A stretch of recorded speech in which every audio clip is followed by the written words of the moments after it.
Good morning, everybody. Everybody good? It's good to see you, Cafe folks. Welcome to you, all of you. Welcome. I have been preaching for 2 weeks at youth camp at Camp Crossings at Jonathan Creek. It was fantastic. I preached my guts out, but I have learned. I'm getting older and wiser, and I realized, man, after 2 weeks of camp, I probably need to get somebody just to preach at my place on Sunday, because I don't ever know what kind of shape I'll be when I come back. I've been getting in bed at 1 o'clock, which a 59-year-old man just cannot do for long. I've been living off Flamin' Hot Cheetos and Flamin' Hot Funyuns and all of that stuff, and just and I had a wonderful time. Camp Crossings at Jonathan Creek is still an amazing ministry. I love the kids and I love that opportunity. Thank you for giving me the freedom to go do that. But I'd already asked Matt Cockrell to preach for me, thinking that would be great for me. And then I talked to Mac and realized he's been preaching camps all summer. This is what Mac does. Mac Cockrell is an amazing man of God. He preaches like a monster, and I love him. Mac first became a friend of our church in 2014. Oh my goodness, y'all. 2014, do y'all remember we had the Life Action Revival with the revival team of young people, and Mac was the very first representative of Life Action that came out, and he prepared our church for revival, and that's when we met him, and that's when I learned to love him. So Mac has been a friend of our church and a man using his gifts on behalf of our church for quite a long time. In 2020, right, in the middle of COVID, Mac's wife, Chelsea, came here to Bowling Green. They transferred here to Bowling Green. She was finishing up her requirements as an OBGYN. And we knew at that point they would be here for a while, but only for a while. And so Mac and Chelsea have been here serving all of this time. They have a new baby named Cooper, who is how old? Almost 9 months old. Anyway, Chelsea is now taking a job in Auburn, Alabama, and so Mac and Chelsea will be going on there to complete what God has called them to do. So anyway, I don't think this will be our last chance to hear Mac, but the last chance to tap him on the shoulder when he's right here in our pews. Mac's a really good man, and he loves the Word of God, and he preaches faithfully, and he preaches all over the place. So as we send him out, from Woodburn, here's our opportunity to be blessed by him one more time. Will you show some love to Mac? And on the way out today, make sure you let him know how much we appreciate you. Mac Cockrell, you're always bringing the word today. Thank you, brother.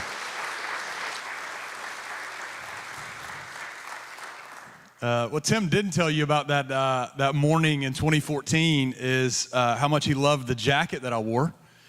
That Sunday morning, I'll never forget, I had, I don't know the pattern that you call it, but Tim said that it was a jacket that was pulled out of a 87 Chevelle, I think is what was your words. And so that was my introduction to Tim, and I knew that we would be friends forever after that.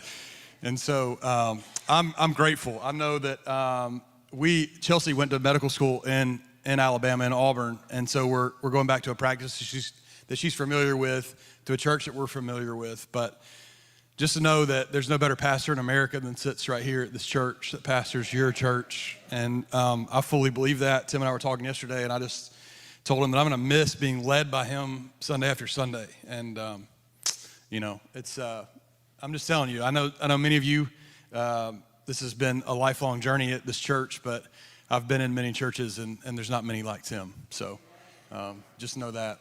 Hey, this morning, if you got a Bible, if you'll open it up to Genesis chapter 22. Genesis chapter 22.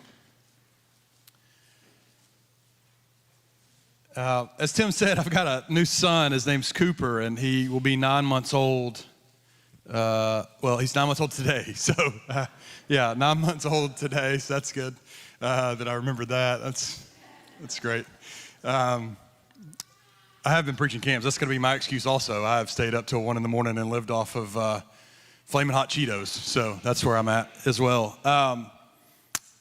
And so the birth of my son in October, it really kind of gave new meaning to this passage that we're going to walk through this morning in Genesis 22. I can't imagine being asked to do the thing that Abraham is asked to do here. But I think that for me, as I begin to look over this passage again for this morning, it just really is for me, I just looked at Abraham and I go, man, what is Abraham's secret? What is his secret to living an even if life? Even if God is going to call me to do something that I can't imagine he would call me to do. Even if God's gonna call me to do something that you can't imagine that he would call Abraham to do. What is the secret to an even if life?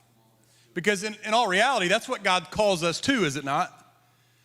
To obey him, to give him a blank slate, that if we were supposed to outline what our relationship with Jesus were to look like this morning, it would be for us to take out a blank sheet of paper, sign our name at the bottom, and just say, God, whatever it is that you desire to do, however you want to use me, my name is signed to this paper.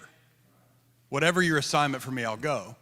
And so this morning, if you got something to write with and something to write down on, I would encourage you to begin to take notes this morning. And the first thing you need to write is at the very top of your paper, the secret to an even if life is to. And I'm gonna give you 3 things that I think we can pull straight from Scripture, that we can look at Abraham and understand that these were his secrets. This is the secret to an even if life. The secret to an even if life is to.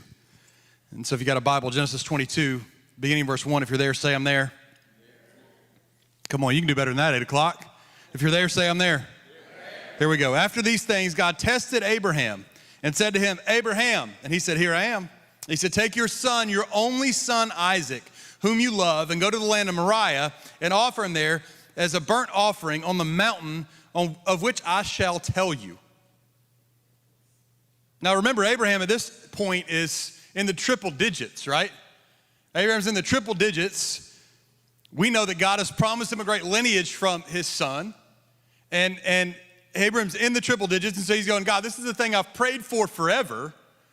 This is the thing that I've asked you for forever, that you would give me this son, that you would fulfill your promise in this way. This is what I've prayed for forever. And now all of a sudden, God is asking him to go and sacrifice his son. Now, I don't know about you, but if God were to ask me to give up the one thing that I'd prayed for forever, the thing that I love more than anything on this earth, I'd probably hit the snooze button 3 or 4 times that morning, right?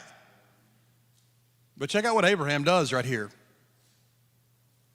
He said, take your son, your only son Isaac, whom you love, and go to the land of Moriah and offer him there as a burnt offering on one of the mountains which I shall tell you. So Abraham rose early in the morning. You see, Abraham wasn't like you and me. Abraham did not hit the snooze button 15 times. I mean, I did this morning. I hit it this morning. But especially if God were to ask me to sacrifice my son, that just doesn't make a whole lot of sense. I just don't understand. Why would God ask me to do that? I'm going to spend the morning pondering that. I'm certainly not going to rise early in the morning. You see, it reminds me of the story of this indigenous pastor, this indigenous missionary, that he obviously was a missionary to his people in a third world country, and an organization that had given him some support, that he had worked with. He'd come to the States to get some training from them. Never left his home country. Never been on an airplane, never flown overseas, never been here. And when he first arrives in America, his host, the guy that was hosting him from the organization, took him to get some things that he may need. He asked him if he had any needs, and the guy told him a couple things that he needed, and so he took him to the local Walmart. Right? Now, for you and for me, it's just a normal Tuesday, right? But for this missionary, this indigenous missionary who had lived only amongst his people, never been on a plane, never been overseas, never been to America. He had also never seen a place where you could get anything you could ever imagine. And he was walking down an aisle, and he saw a can of powdered orange juice, right? Like Sunny D. And he asked the guy, he said, what does this do? He said, well, if you add water to it, it turns into orange juice. He said, whoa, that's crazy. He kept walking, and they walked down another aisle, and he saw a can of powdered milk. He said, what does this do? He said, well, if you add water to it, it turns into milk. He said, whoa, that's crazy. Then he walked down another aisle and he saw a container of baby powder. He just passed out right there on the floor. Just couldn't believe it. Just didn't make any sense to him. How?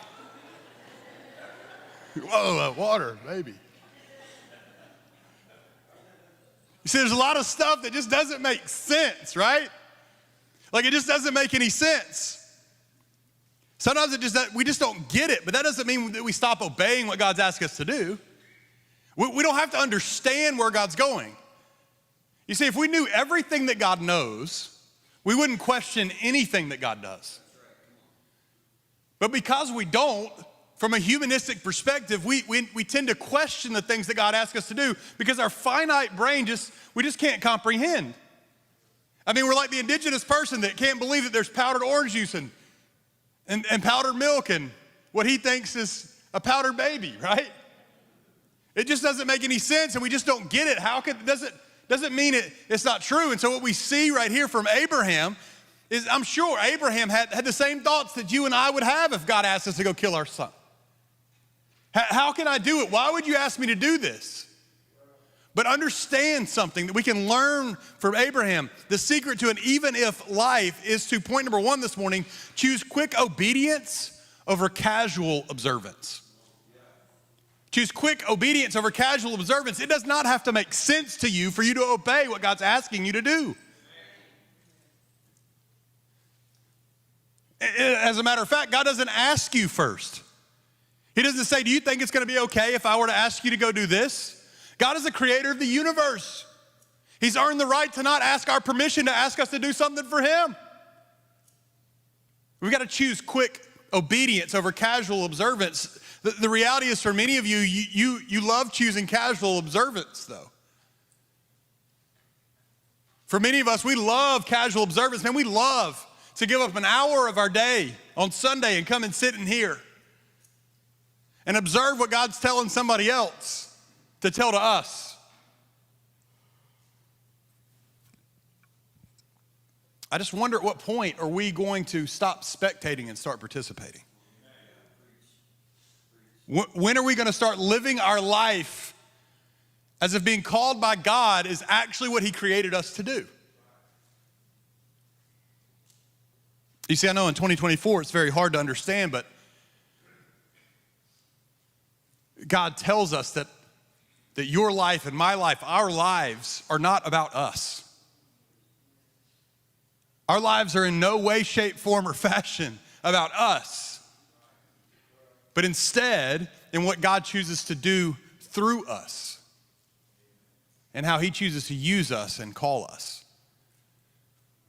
And so the secret to an even if life is to choose quick obedience over casual observance, even when it doesn't make sense, even when it's easier for you to just sit there and observe, sit there and watch as other people participate in the purpose of God.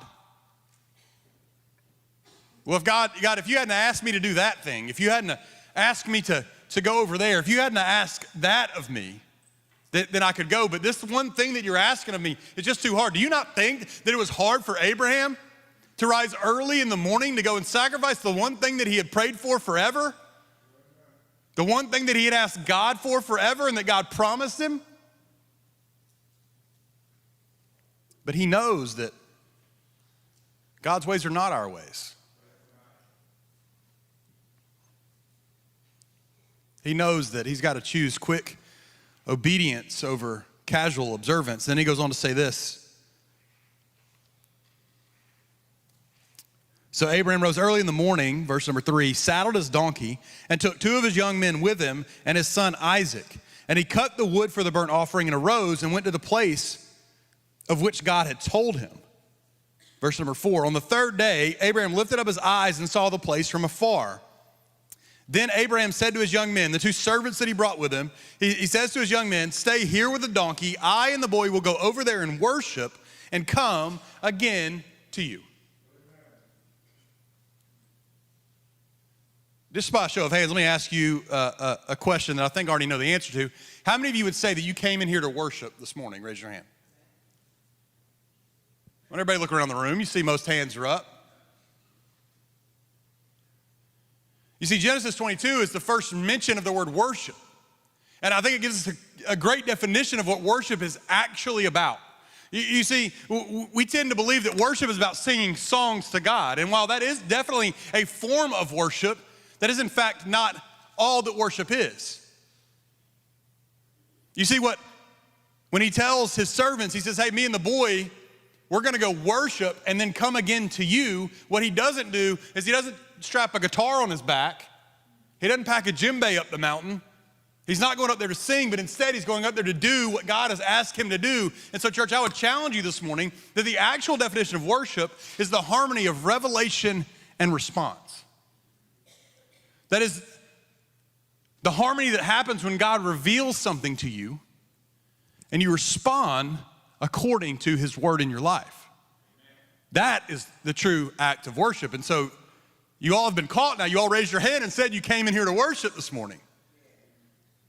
So what a tragedy it would be if we were to leave this place this morning without responding to the revelation that God reveals in our souls today.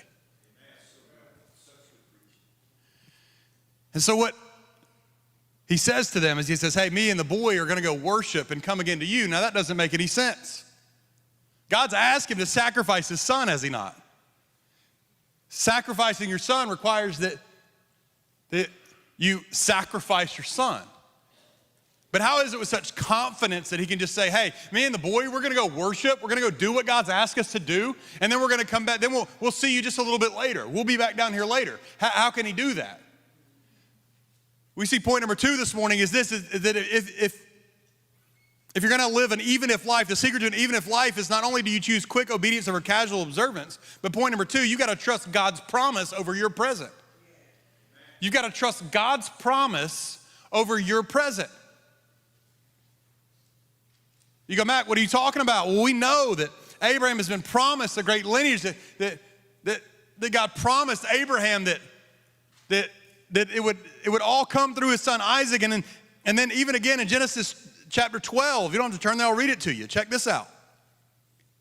Verse 1 of Genesis chapter 12. Now the Lord said to Abraham, go from your country, your kindred, and your father's house to the land that I will show you, and I will make of you a great nation. And I will bless you and make your name great so that you will be a blessing. Verse 3, I will bless those who bless you, and him who dishonors you I will curse.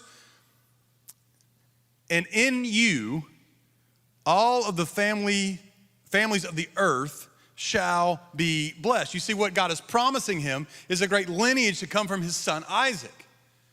He's promising him that all the nations will be blessed because of Abraham, because of his family, because of his son. So when God asked Abraham to go sacrifice his son, because Abraham has such a close walk with God, he doesn't delay, he goes immediately and does what God asked him to do, but he's also so confident that the promise of God makes more sense than the present situation that he may find himself in. And he tells his servants, he goes, hey, listen, we're gonna go worship and come again to you. Why? Because he knows that God promised him a great lineage for his son, that God is not going to break his promise. So God must do one of two things. Either God must provide a substitutionary sacrifice to take the place of his son, or he's gonna raise his son from the dead.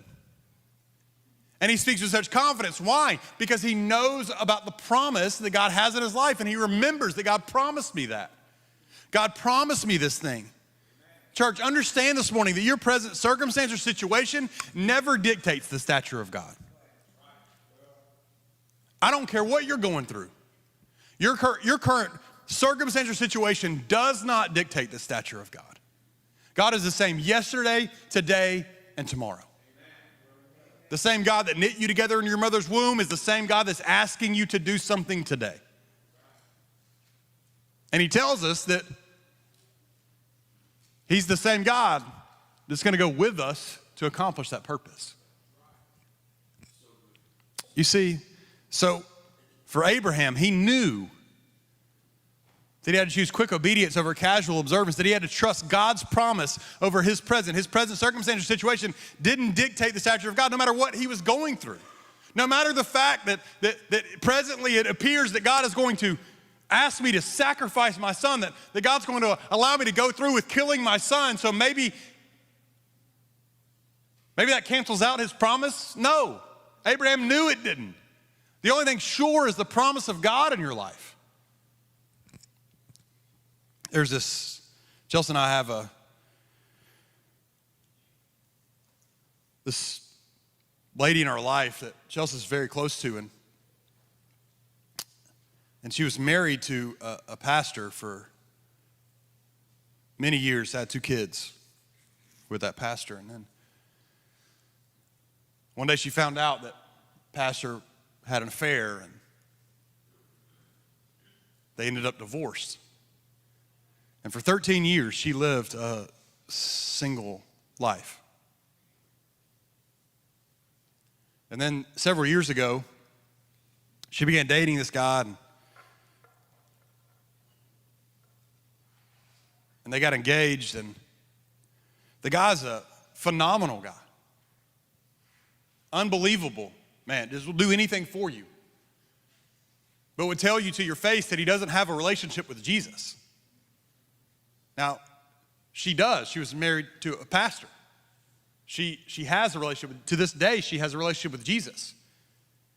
And Chelsea and I were really struggling with this. How is she going to marry? The Bible's very clear about being unequally yoked. How is she going to do this? And so Chelsea felt the need to go talk to her about it before they got married. And she asked her, she said, now how can you do, like, how are you going to go through with this? How can you do this?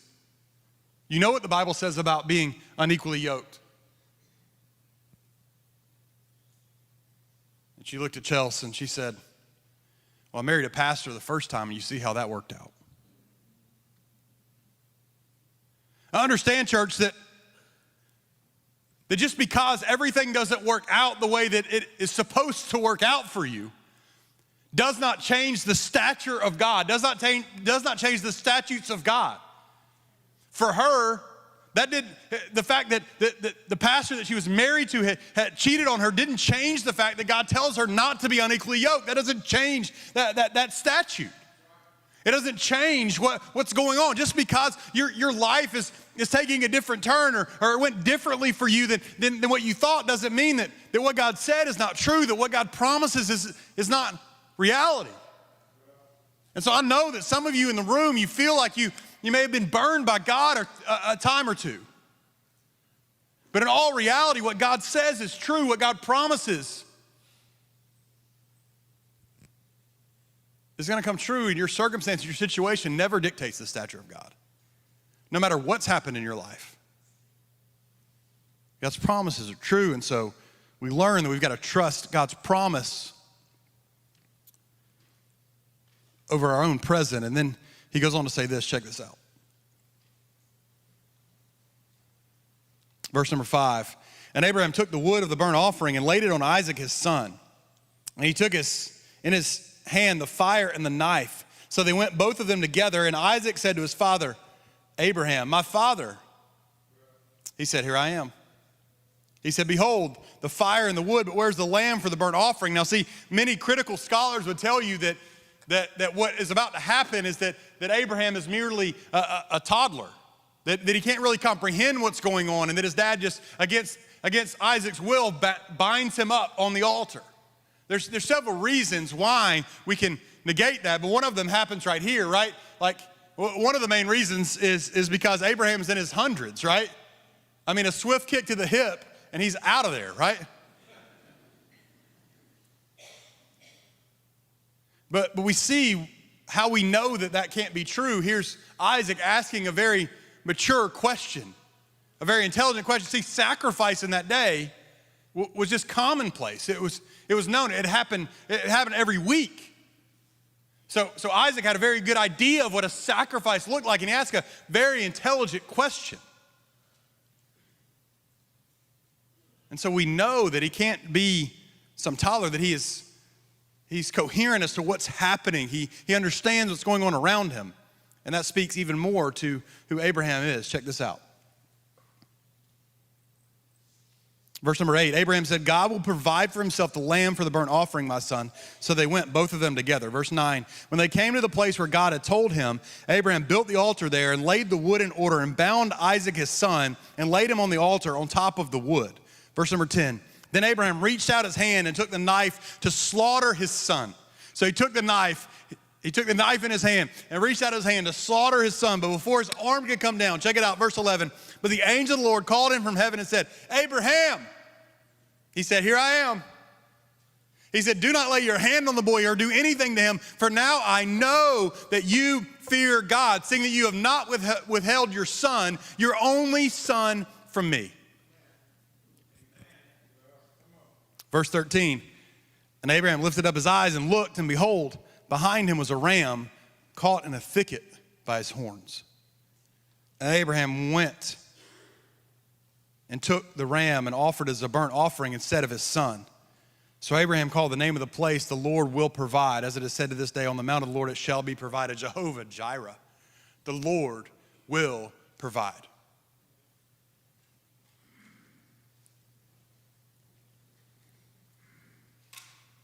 You see, Abraham takes claim to that place. He said, on this place it shall be provided. I want you to see something, though. If you got something to write with and you don't mind circling in your Bible, I'd love for you to circle a few phrases that I'm going to give you, because you have no idea the picture that Abraham is painting for us. You have no idea the picture he's painting for us. If you will circle some phrases with me, you see right there in verse number 2, take your son, your only son Isaac. Just circle that, your only son Isaac. Verse number 4, circle that phrase, the third day. On the third day, circle that. Verse number 6, and Abraham took the wood, circle took the wood of the burnt offering, and then circle laid it on Isaac. Is anybody beginning to track with me here? Anybody begin to follow along where we're going this morning? Then if you check it out a little bit later in verse 13, Abraham lifted up his eyes and looked, and behold, there was a ram caught in a thicket. Circle the phrase, caught in a thicket. Church, do you see what's happening? Do you remember somebody else who gave up his only son? Yes or no? Do you remember somebody's only son who carried the wood to his own sacrifice? Yes or no? Also, do you remember the only son that was later, what is another name for caught in a thicket? What do you think he's talking about? Thorns, briars. Do you remember another sacrifice was made for you and for me that happened to be caught in a thicket? Yes or no?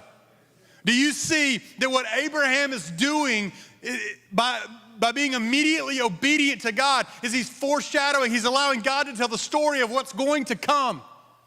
And he says, on this place it is provided, on this place it shall be provided. Do you know that if you were to stand on Mount Moriah, which is the Temple Mountain, now it'd be a little hard to stand on, but if you were to look down the mountain range, the same mountain range is Golgotha. Hello, on this place it shall be provided. Do you understand? If we're going to live an even if life, we've got to be obedient to God no matter what he asks us to do. Why? Because point number 3, we have to claim moments of eternity over memories of emotions. We've got to claim moments of eternity over memories of emotions. That's point number 3.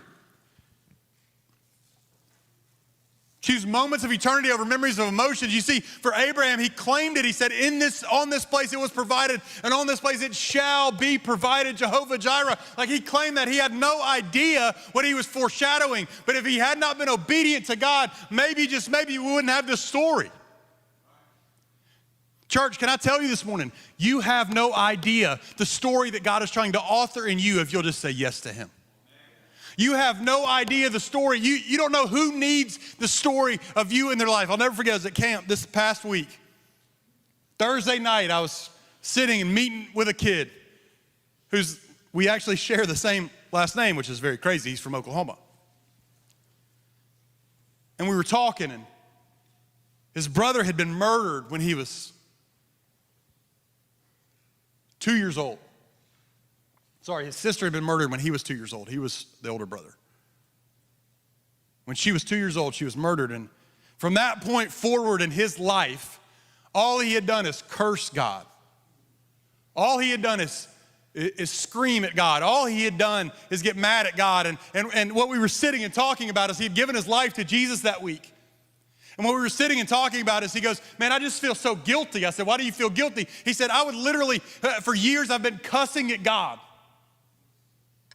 Why would he do this? Why would he take her? Why would he do this? Over and over and over again. And I sat right there and told him the very thing Thursday night that I'll tell you this morning. Your guilt has been taken away and your sin has been atoned for. You have no idea who needs to hear your story. He has no idea who needs to hear his story of how God has redeemed that situation for him, where he's come to the realization that he knows that it wasn't God's fault. And church, I don't know what you're going through.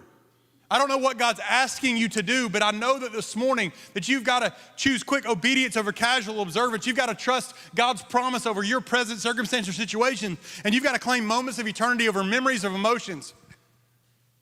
Because you see, for many of us, we'll remember the way that we feel.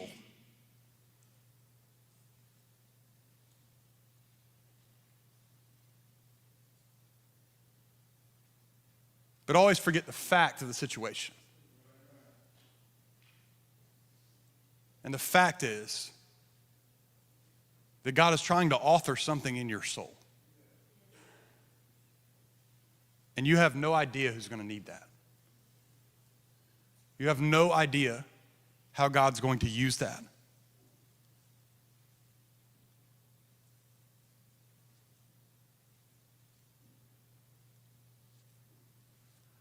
Abraham didn't know that he was foreshadowing what was going to come.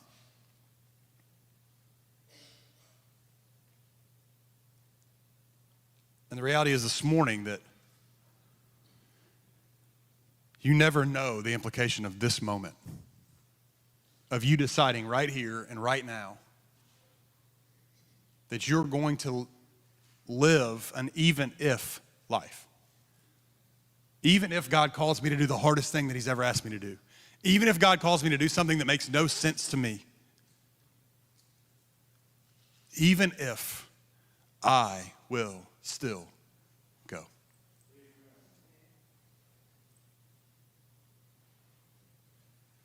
So what are you going to do this morning?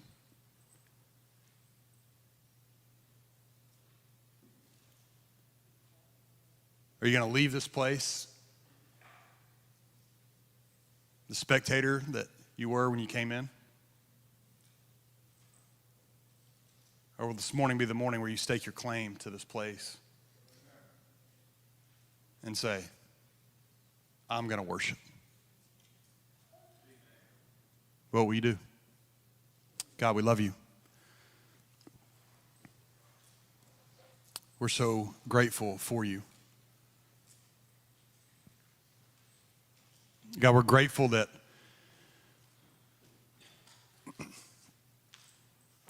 you call us to a life that demands obedience. We're grateful that you call us and use us for moments of eternity.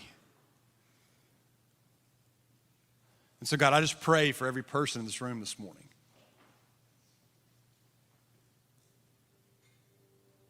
God, that we wouldn't just casually observe what you're doing, but that we would be an active participant in it. God, no matter what's going on in our life, no matter where you're taking us in these days, God, may we just say yes, Lord, to you and what you desire from us.